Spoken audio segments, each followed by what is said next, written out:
ازيكم يا احلى متابعين في الدنيا؟ عاملين ايه؟ يا رب تكونوا بخير. النهارده بقى جايبالكم فيديو جديد، يا رب يعجبكم. قبل ما نبدا الفيديو اعملوا لي لايك وسبسكرايب وشير يا بنات، ونقول اللهم صل على سيدنا محمد، ونقول بسم الله الرحمن الرحيم، ويلا نبدا.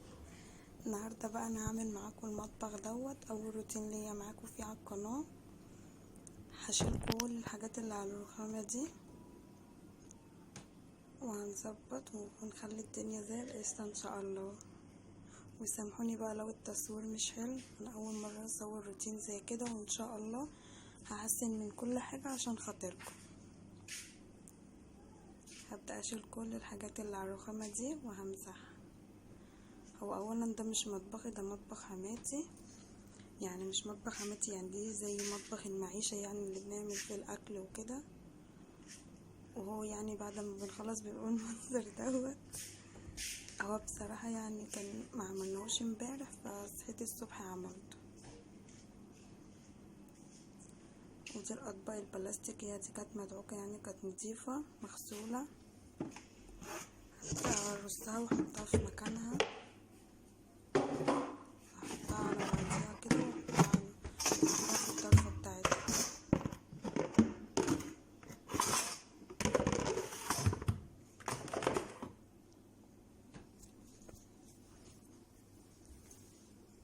ما تنسوش بقى اللايك يا بنات، اللي لسه ما حطش اللايك.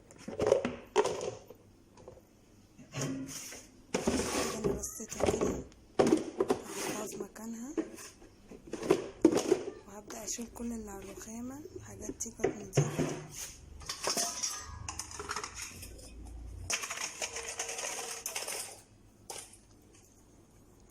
دي ضرفة الخلاطات، حطيت فيها الخلاط. ودي العلبة كده، دي كان فيها شعرية خلصت، هفضي بقى الباقية دي.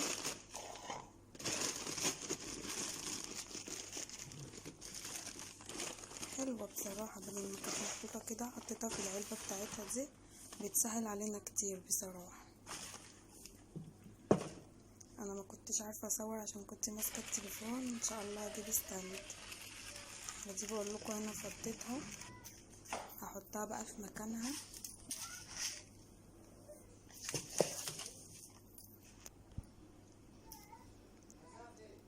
هبدأ ارص المواعين كلها على الحوض عشان ادعكها وامسح الرخام.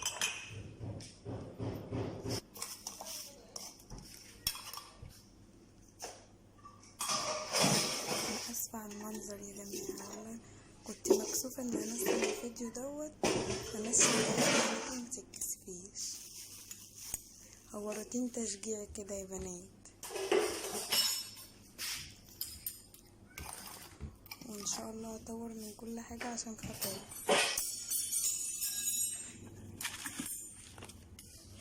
يلا بقى، اللي لسه ما عملش اشتراك في القناة يعمل، واعملوا لي لايك وشير، ابعتوا الفيديو لاصحابكم. اشيل كل الحاجات دي، كل حاجة ليها مكانها، انا بحط كل حاجة مكانها ان شاء الله. تعبت اوي في اليوم ده يا جماعة، اعملوا لي بقى لايك. دي كده العلبة دي بتاعت الفطير، هي مكتوب عليها 7، احنا جايبينها من عند راجل كده. ودي برضو علبة اللي كان فيها جوز هند. بقولكوا خلص، يعني هفضي دوت وهغسل الكرتون، هغسل العلبة.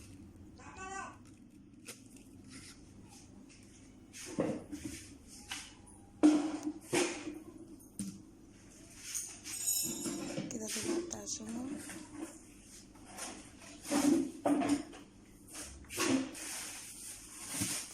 ده السكر، يعني بوريكوا هحط في الضلفة بتاعتي.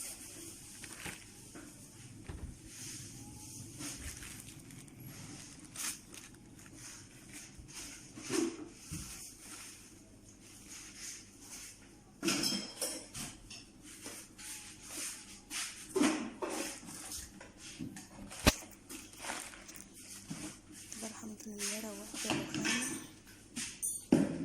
لميت المواعين بقى كده على جنب، وهبدأ بقى امسح الرخامة واغسلها واخليها قشطة.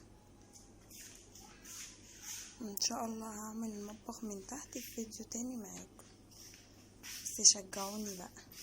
شجعوني اني اعمل فيديوهات تانية كتيرة. الخلاط ده بتاعي.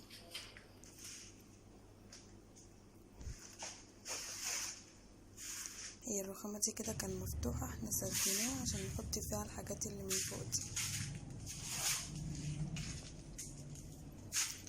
ده الورق دوت انا كنت لازقه الرخامة وحبيت ان انا عينه ما تعونش، هبقى اجيب بقى ايه ورق تاني والزقه. هي دي كده كوباية جبت فيها مية وفيها صابون وفيها كلور، بدلق كمان خل على الرخامات لو مفيش كلور، وابدأ بقى اغسل الرخامات عشان يبقى فيها حاجات كده لازقة، وبطهرها. طبعا اهم حاجة التطهير. ابتديت اغسلها كده بالسلكة،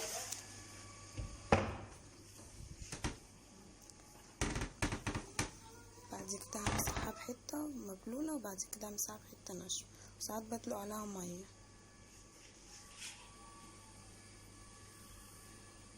بقولكوا يعني هي نتفت.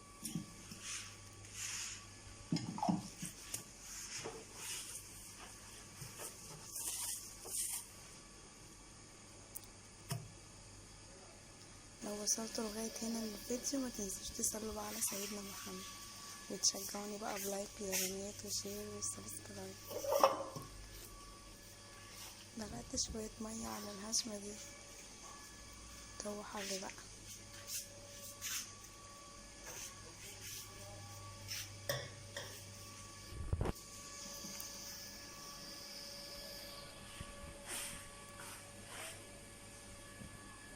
شايفين بقى لمعت ازاي بقت جميلة. نروح بقى على الجنب التاني، خلصنا الجنب الاولاني رايحين بقى على الجنب التاني. بقول لكم يعني ان هي لمعت كده ونشفت وبقت قشطة.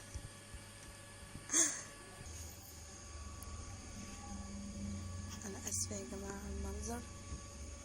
هبدأ بقى اعين الحاجات اللي في الحوض دي، وهغسل الحوض عشان لما ابعت المية احطها في الحوض.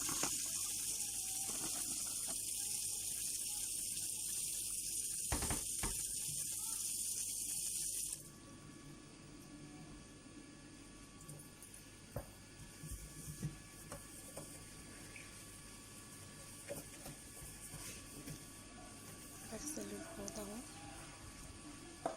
انا ليا كذا طريقة في المواعين، يعني مليش طريقة معينة، كل واحد وليه طريقته. انا بصراحة يعني مرة ادعك كده، مرة املى طبق واحط فيه المواعين وبعد كده احطها تاني في الحوض، كذا طريقة بصراحة. انا دلوقتي عاملة الحوض مية سخنة واحط فيه الاطباق والمواعين والحاجات، بس الاول هدعك الكوبايات الاول، دي اول حاجة. احسن حاجة ان المطبقية فوق الحوض على طول، ندعك بقى الكوبايات ونصفي على طول.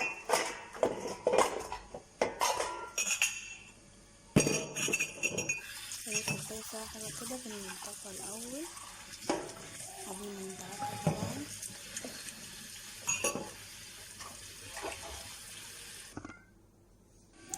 انا اسفة يا جماعة التصوير مش حلو، اول مرة اصور روتين زي كده بصراحة، اول مرة.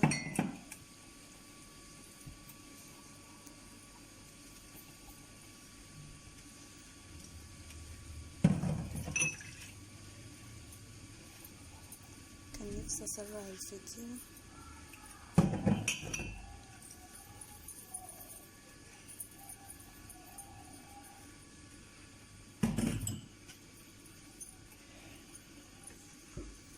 يلا بقى يا بنات، اللي معملش لايك يعمل لايك. انا خلصت بقى من الكوبايات، هبدأ اشطفها. يلا اشطفها واحطها في المنطقية بتاعتي.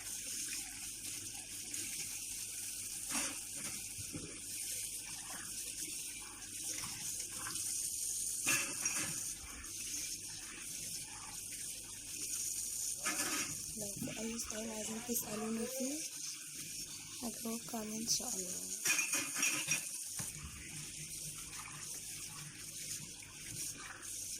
الحمد لله خلصت بقى من الكوبايات، هندخل في الاطباق.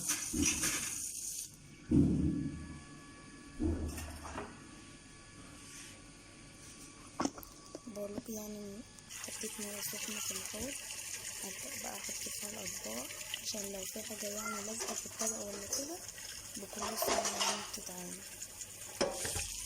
سوري على المنظر ده يعني. بقولكم الحمد لله كده انا خلصت المواعين دقيق. هبدأ بقى اشطفها.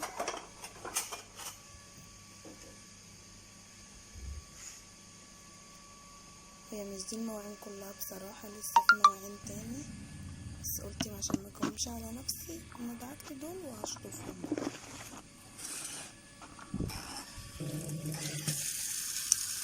انا عندي بقى كده حبة اومو في الطبق جنبي، الطبق اللي ما بيعجبنيش كده او حاجة بروح حاطة عاملاه بالاومو.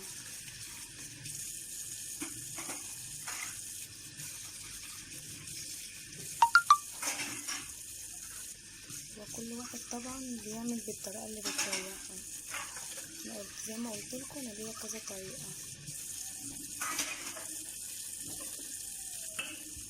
بصوا انا عملت ده بالاومو، بصراحة بحب اعمل بالاومو. بتدي نضافة وريحة حلوة اوي لمعان في الحاجة. احنا طبعا بناكل في نوعات من الاطباق يعني، في الصين في السلستين في المينيمين عشان عندنا اطفال وكده.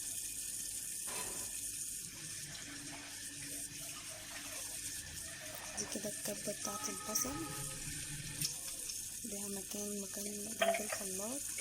انا هسيبها كده تتصفى على الرخامة واحطها في مكانها على جنب الخلاط.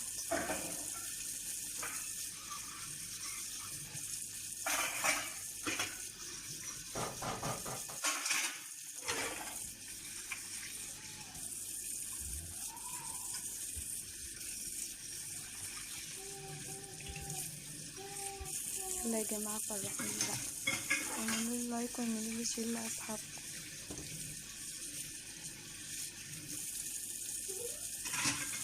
وانا اسفة لو الفيديو مش عجبكم او المنظر ما عجبكوش، انا عارفة يعني مش قد المقام او كده، بس الحمد لله احنا راضيين ونعمة، واقل من كده نعمة كمان.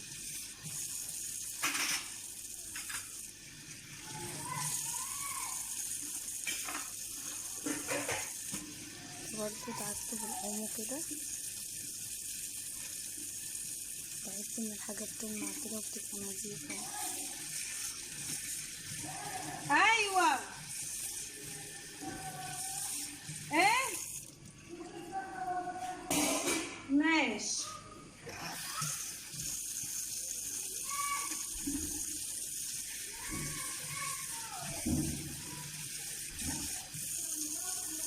شجعوني بقى يا بنات ان اعمل روتينات تانية كتير.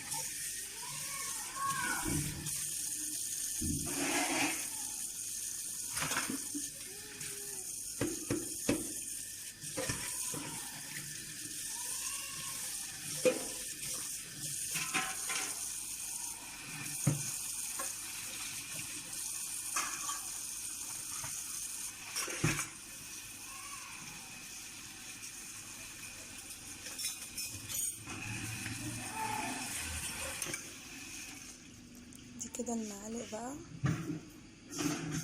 بقولكوا بقى شطفها كده، اشطفها واحطها في الدرج بتاعها.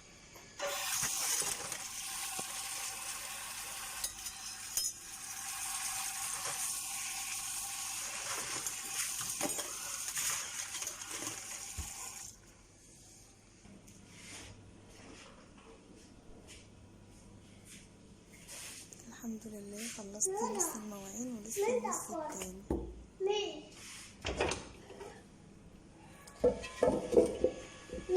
دي بقى الألمونيا.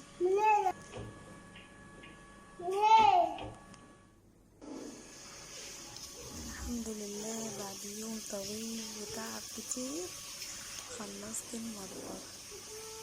وقولولي ايه رأيكم، لو في فرق جامد متنسوش تعملوا لايك واشتراك وشير يا بنات. والحمد لله انا كده خلصت.